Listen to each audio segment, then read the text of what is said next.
Hi hello welcome back to my channel with me గోదావరమ్మాయి. అందరూ ఎలా ఉన్నారు? బాగున్నారా? నేను కూడా చాలా అంటే చాలా బాగున్నాను. గుజరాత్ ట్రావెల్ సిరీస్ లో ఇంకొక మంచి వ్లాగ్ తోటి మళ్ళీ మీ ముందుకు వచ్చేసాను. మీలో కనుక ఎవరైనా ఆ వ్లాగ్స్ మిస్ అయ్యి ఉంటే ఒకసారి మన ఛానల్లో చెక్ చేయండి. చాలా ఇంట్రెస్టింగ్ వీడియోస్. ఇంకా ఆలస్యం చేయకుండా ఈ రోజు వ్లాగ్ లోకి వెళ్ళిపోదామా?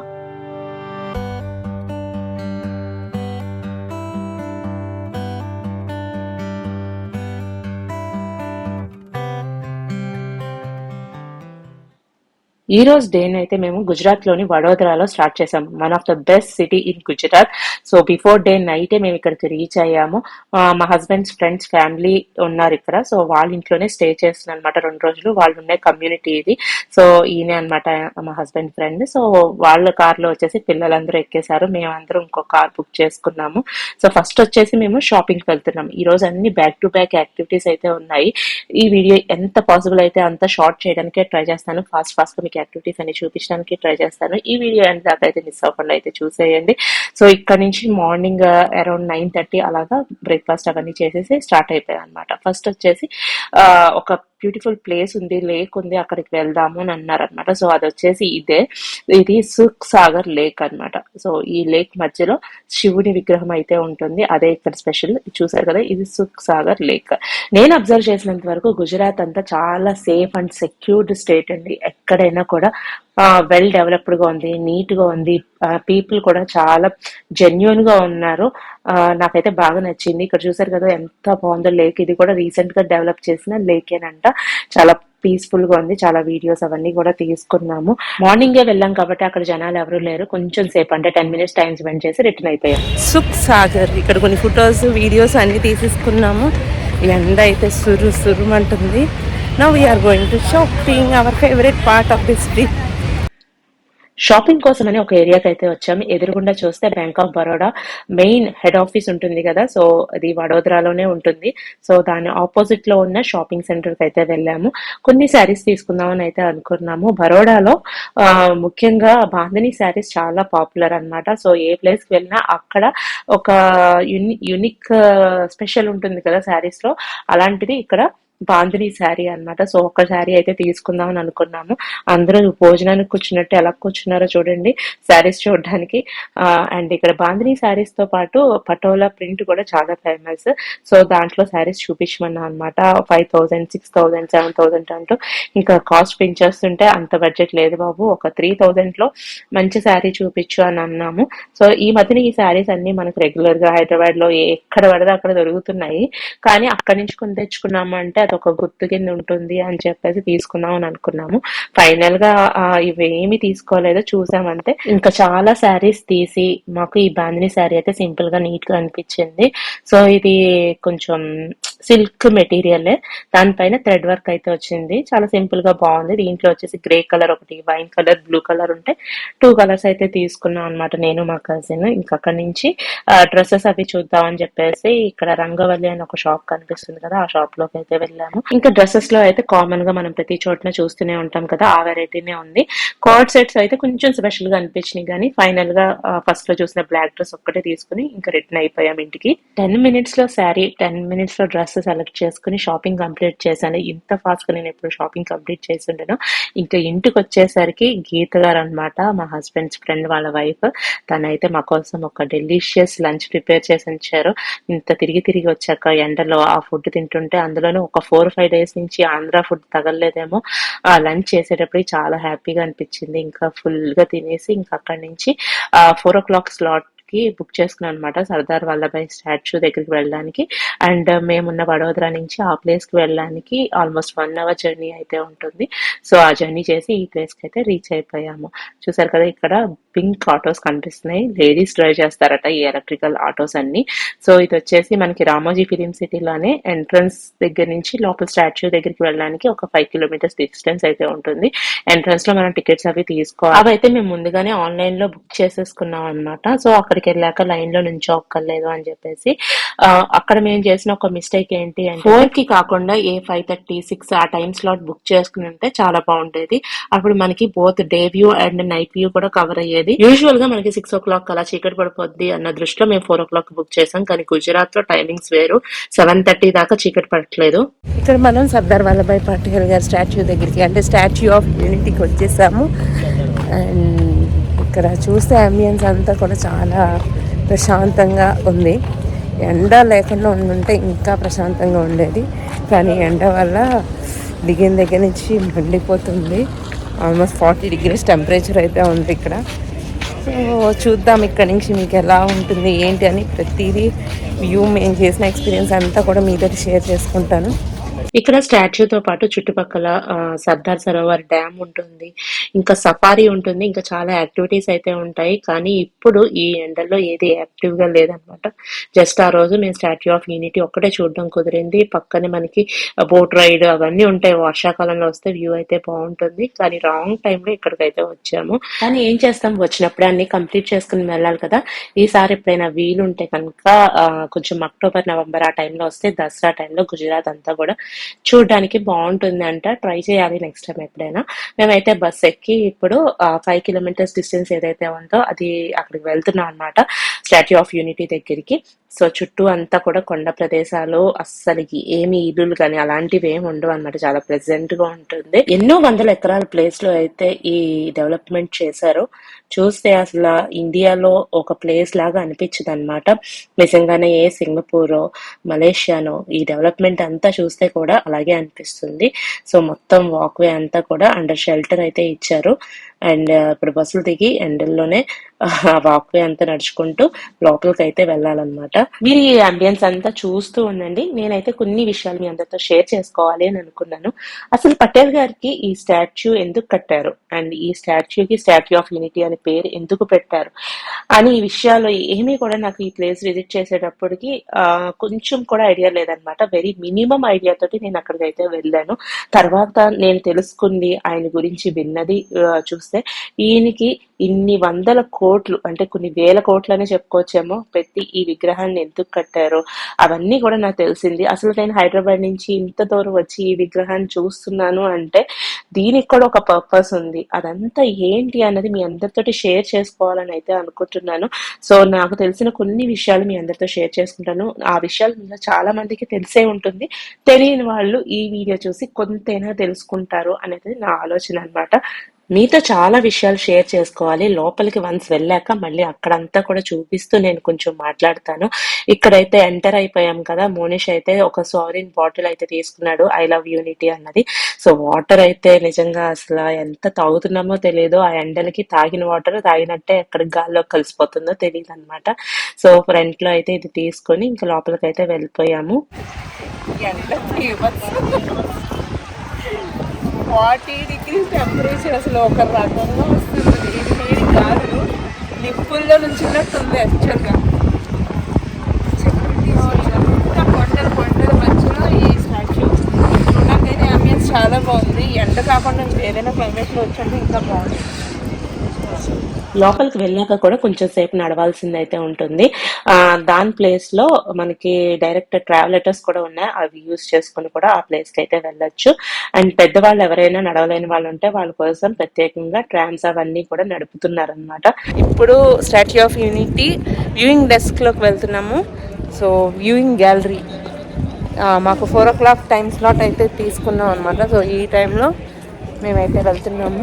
లోపల కూడా చాలా బాగుంటాయి, ఇంట్రెస్టింగ్ థింగ్స్ తెలుసుకోవచ్చు. చాలా ఇన్ఫర్మేషన్ అయితే మనకి పటేల్ గారి గురించి తెలుస్తుంది. సో చూద్దాం. లోపలికి అయితే చల్ల గాలి వస్తుంది ముందు, దానికోసమైనా లోపలికి వెళ్ళాలనిపిస్తుంది. ఎక్స్ప్రెషన్స్ చూడండి అందరి, ఎప్పుడెప్పుడు లోపలికి వస్తామా అన్నట్టుంది. సో ఇలా ఉందన్నమాట అంబియన్స్. ఇక్కడ నేను వ్లాగింగ్ చేయడం చూసి అక్కడున్న ఒక లేడీ గైడ్ వచ్చి నాకు ఇంకా అక్కడున్న ఇన్ఫర్మేషన్ అంతా కూడా చాలా వరకు షేర్ చేశారు. మనం బ్యాక్ సైడ్ ఏదైతే స్టాచ్యూ చూస్తున్నామో అది ఎగ్జాక్ట్ రెప్లికా ఆఫ్ పెద్ద స్టాచ్యూ ఫేస్ ఎలా ఉంటుందో సేమ్ ఎగ్జాక్ట్ రెప్లికా అంట. సో అది కన్స్ట్రక్షన్ ముందు ఇది నమూనా కింద ఈ స్కల్ప్చర్ అయితే తయారు చేసి పెట్టుకున్నారంట. ఇది ఇక్కడ ఏదైతే ఫేస్ ఉందో అది 14 feet ఫేస్ అంట. ఏదైతే పెద్ద స్టాచ్యూ ఉందో దాని ఫేస్ దీనికన్నా 5 times ఉంటుందట. वो L&T कंपनी ने बनाया है, लास्ट एंड टुग्रो कंपनी 46 मंथ में बनाया है, तो उन्होंने वर्ल्ड रिकॉर्ड तोड़ा है, 4 साल में भी 2 महीने कम. और जिन्होंने पूरी प्रतिमा का डिजाइन किया है उनका नाम है डॉक्टर राम वांजी सुथार। 90 अभी भी years है old అతను ఇంత బ్యూటిఫుల్ స్ట్రక్చర్ ని అంతా కూడా డిజైన్ చేశారు ఇక్కడ ఇదంతా కూడా. और आप लोग अभी उनके चेस्ट लेवल तक जाओगे, वो 135 मीटर 45 फ्लोर पे, वहाँ से आप उनका ड्रीम प्रोजेक्ट देख पाओगे सामने, जो उनका ड्रीम प्रोजेक्ट है सरदार सरोवर डैम। ओके, वो उनका अभी ड्रीम शुरू है, सरदार सरोवर डैम शुरू है. हाँ वो तो चालू ही है, वो पीछे है सामने की साइड, वो बैक वाटर आपको दिखेगा। यहाँ पे उनका ड्रीम प्रोजेक्ट था कि यहाँ पे ये जो नर्मदा नदी है वो मध्य प्रदेश अमरकंटक से निकलती है और भरूच के आगे जाके अरब सागर में मिल जाती है। तो ये नर्मदा नदी का पानी मीठा है, पीने लायक, तो बिना यूज हुए वेस्ट में जाता था। तो सरदार वल्लभ भाई पटेल ने आज़ादी से पहले 1946 में सोचा था, सरदार वल्लभ भाई पटेल जी ने, मूर्ति बनाने में जो मटेरियल यूज हुआ है प्रतिमा बनाने के लिए, तो वो 85% कॉपर है। ओके, कॉपर का मटेरियल हाँ, यूज करके 85% हाँ 85% कॉपर है और 55% टिंक, जिंक और लेड है, तो इसे कभी भी जंग नहीं लगेगी। ये जो आपको दिखता है ना, ये वाला स्टील स्ट्रक्चर है, स्टील का. हाँ जिंदल कंपनी का है, सॉकअप है। हवा आएगी 150 की रफ्तार से हवा आएगी तो भी झेल सकता है, 6.5 का भूकंप आएगा तो भी झेल सकता है। सपोर्ट के लिए स्टील स्ट्रक्चर यूज़ किया है। इसके ऊपर ब्रॉन्ज की प्लेटें लगाई है, वो जो 6500 मैंने बोला ना, 6000 से भी ज़्यादा प्लेटें है वो।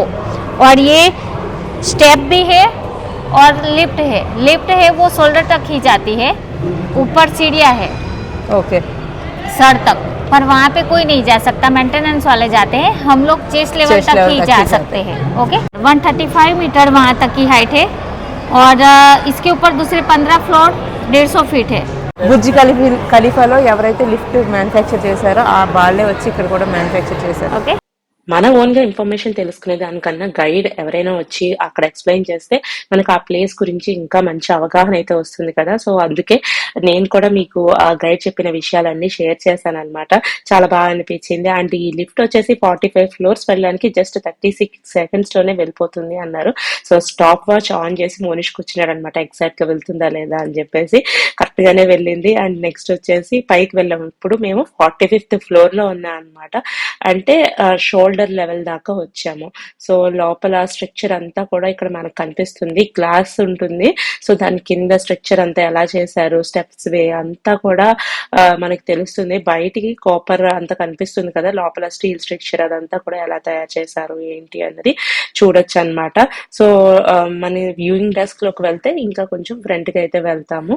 సో ఇక్కడి నుంచి మనం సర్దార్ సరోవర్ డ్యామ్ కూడా చూడొచ్చు.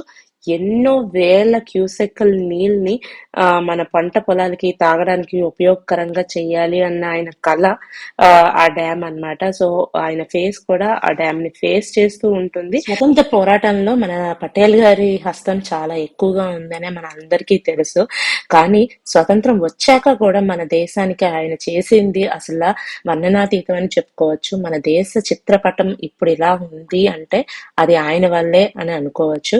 ఎందుకంటే స్వాతంత్రం వచ్చాక దేశానికి ఫస్ట్ ప్రధానమంత్రి ఎవరు అవ్వాలి అనే క్వశ్చన్ వచ్చినప్పుడు కాంగ్రెస్ పార్టీ ప్రెసిడెంటే దానికి లీడర్ అవ్వాలి. ప్రెసిడెంట్ గా కమిటీ మెంబర్స్ అందరూ ఏకగ్రీవంగా ఎన్నుకున్న మనిషి పటేల్ గారు. నెహ్రూ గారికి ఒక్క ఓటు కూడా రాలేదంట. కానీ గాంధీ గారు అన్న ఒకే ఒక్క మాటకి ఆయన పదవిని కూడా వదులుకొని దేశానికి కావాల్సింది చేద్దాము, మనకి పదవి ముఖ్యం కాదు అన్న ఒకే ఒక్క భావనతోటి ఆయన పదవిని కూడా వదిలేశారు. అంటే ఆయన అంత గ్రేట్ మనిషి ఇంకెవరు ఉండరేమో. దేశ స్వాతంత్రం వచ్చేసరికి మన ఇండియా యునైటెడ్ ఇండియాలో లేదు, మొక్కలుగా నవాబుల పరిపాలనలో విడిపోయి ఉన్నదన్నమాట.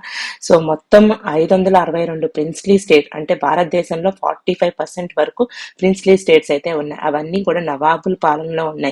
నవాబులతో మాట్లాడి మొత్తం ఆ ఇండియాని ఒక ధాటిగా తీసుకురావడానికి, అదంతా కూడా ఇండియా అండర్ లో, కాన్స్టిట్యూషన్ అండర్ లో తీసుకురావడానికి ప్రతి ఒక్కరి దగ్గరికి వెళ్ళి, ప్రతి నవాబు దగ్గరికి వెళ్ళి ఆయన కుదిర్చిన ఒప్పందాలు కానీ అసలు మామూలుగా ఇంకెవరైనా అయితే చేయలేరేమో. ఇంత చేసిన 3 ప్లేస్లు అయితే నవాబులు ఒప్పుకోలేదంట. ఒకటి రాజస్థాన్, అండ్ ఇంకొకటి జూనాగఢ్, ఇంకొకటి హైదరాబాద్. ఇంకా హైదరాబాద్ స్టేట్ ని అయితే హైదరాబాద్ నవాబు ఇండిపెండెంట్ గా డిక్లేర్ చేసేసారంట. సో అలా డిక్లేర్ కంపేర్ చేయడం వల్ల చాలా నష్టం మన ఇండియాకి. ఎందుకంటే సదరన్ స్టేట్స్ తోటి కనెక్షన్ అయితే తెగిపోతుంది. సో అది ఒక అల్సర్ లాగా తయారవుతుంది మన ఇండియాలో.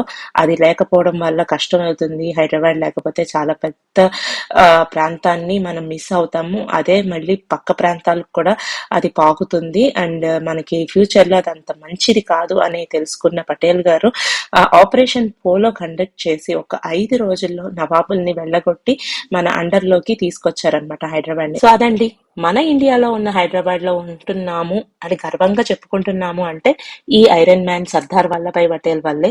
అండ్ ఈయనకి ఒక పెద్ద సెల్యూట్ అండ్ టేక్ ఎబో. మొత్తం 183 మీటర్ల ఎత్తున్న సర్దార్ వల్లభాయ్ పటేల్ గారి విగ్రహం ముందు మనం కాలి వేలు గోటికి కూడా సరిపోవట్లేదు. చూడండి ఎంత హైట్ ఉందో. సో ఆయనకి ఇంత పెద్ద విగ్రహం నిజంగా ఆయనకి మనం ఇచ్చే గౌరవం అనే చెప్పుకోవాలి. సో ఇదంతా తెలుసుకున్న తర్వాత నాకు అర్థమైంది ఏంటంటే ఈయన మన దేశాన్ని మొత్తం అంతా కూడా యునైటెడ్ గా చేశారు కాబట్టి ఈయన స్టాచ్యూకి స్టాచ్యూ ఆఫ్ యూనిటీ అని పేరు పెట్టారు. అండ్ ఈయన బర్త్ యానివర్సరీని మన దేశంలో నేషనల్ యూనిటీ డే కింద సెలబ్రేట్ చేసుకుంటారు. అది కూడా 31 అక్టోబర్. మీతో పటేల్ గారి గురించి చాలా విషయాలు షేర్ చేసుకుంటుండే మొత్తం స్టాచ్యూ ఆఫ్ యూనిటీ టూర్ అంతా కూడా కంప్లీట్ చేసేసాం. ఇంకా బయటకు వచ్చాము. బయటకు వచ్చేసరికి ఇలాగా లోకల్ డాన్స్ పర్ఫార్మెన్సెస్ అవి జరుగుతున్నాయి. అండ్ ఈవినింగ్ అయిపోయింది కదా, ఇంకా రిటర్న్ అయిపోదాము. లేజర్ షో దాకా వెయిట్ చేసే ప్లాన్స్ అయితే లేవన్నమాట. సో ఇది వచ్చేసి ఈ సైకిల్స్ మనం ఇక్కడ రెంటల్ తీసుకుని మొత్తం ఆ లోపల ఏరియా అంతా మేము నడుచుకుంటూ వెళ్ళాం కదా, అది సైకిల్ ద్వారా కూడా మొత్తం అంతా తిరగచ్చు అనమాట. సో అక్కడ ఈ స్టాచ్యూ ఆఫ్ యూనిటీ గుర్తుగా ఒక చిన్న సోవనీర్ అయితే పర్చేస్ చేశాము. సో ఈ వీడియో చూసాక మీకు కూడా ఎంతో కొంత ఇన్ఫర్మేషన్ సర్దార్ వల్లభాయ్ పటేల్ గారి గురించి తెలిసిందనే అనుకుంటున్నాను. మీ ఫ్రెండ్స్, ఫ్యామిలీ మెంబర్స్, అలాగే మీ పిల్లలకి తప్పకుండా ఈ వీడియో చూపించండి. సో వాళ్ళు కూడా ఎంతో కొంత ఇన్ఫర్మేషన్ అయితే తెలుసుకుంటారు కదా. సో మేము ఆ ప్లేస్ నుంచి అయితే ఇంకా రిటర్న్ అయిపోయాం అనమాట. ఇంకా నైట్ కి డిన్నర్ కి ఆ రోజు గుజరాతీ స్పెషల్ డిషెస్ అన్ని ట్రై చేద్దామని అనిపించింది. మాకు సింగపూర్ లో ఉన్నప్పుడు నా క్లోజ్ ఫ్రెండ్ నిఖిత, తను గుజరాతీ అమ్మాయే అండ్ పర్టికులర్లీ వడోదర అమ్మాయి. నెక్స్ట్ డే మేము వాళ్ళ ఫ్యామిలీని మీట్ అవడానికి కూడా వెళ్తున్నాము. అండ్ తను నాకు చాలా గుజరాతీ డిషెస్ ఇంట్రడ్యూస్ చేసింది. సో తను నుంచి నేను ఇండియా వచ్చేసాక చాలా మిస్ అయ్యాను ఇక్కడ ఫుడ్. సో అనిపించింది డిన్నర్ కి ఈసారి అన్ని కూడా గుజరాతీ డిషెస్ ట్రై చేద్దాము అని చెప్పేసి. సో ఒక షాప్ కి వెళ్ళాం, దగ్గరలో ఉన్న షాప్ కి. అక్కడ కాక్రాస్, డోక్లాస్ అండ్ ఇంకా చాలా వెరైటీస్ ఉన్నవి, అవన్నీ తెచ్చుకొని అందరం కూర్చొని టేస్ట్ చేసాం అనమాట. కొంచెం స్వీట్నెస్ ఉంటాయి ఈ డిషెస్ అన్ని కూడా. కొంతమందికి నచ్చుతాయి, కొంతమందికి నచ్చవు. కానీ పిల్లలకు కూడా తెలియాలి అక్కడ ఫుడ్ ఏంటి, లోకల్ ఫుడ్ ఏంటి అన్నది కూడా తెలియాలి అనే ఒకే ఒక ఉద్దేశంతో మొత్తం ఫుడ్ అంతా తెప్పించుకుని ఆ రోజు అయితే ఇలా స్పెండ్ చేశాను. ఈ వీడియో కనుక మీకు నచ్చితే don't forget to like, share and subscribe.